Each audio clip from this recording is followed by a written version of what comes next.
23 records, and here's a picture of it at Bonneville, getting filled up from 55-gallon drums of gas, because this whole thing wasn't attempted. You could take your car to Bonneville, you would rent salt, as they called it, and then you could set speed records, and this car set 23 speed records, of my favorite being 150 miles an hour for 12 hours average, including stopping to get your gas filled from a 55-gallon drum there. And there's Craig Breedlove, who did much of that driving.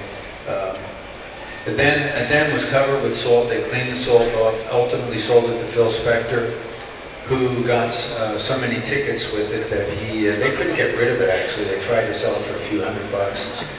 Bob Bondurant was upset because he didn't buy one at the time when Carol Shelby offered him one.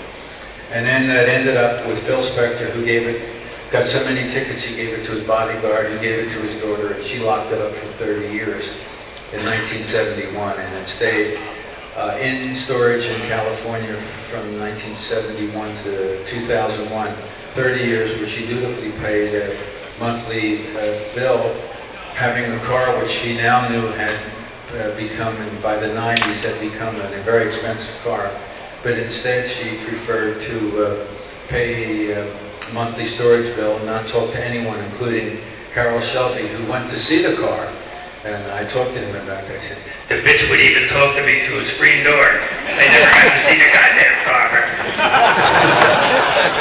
And then finally, she was making $18,000 a year as a Sears warehouse girl, and she just had this car that everybody wanted, and finally everybody gave up.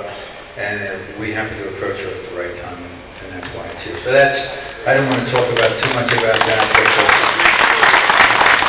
that's about this.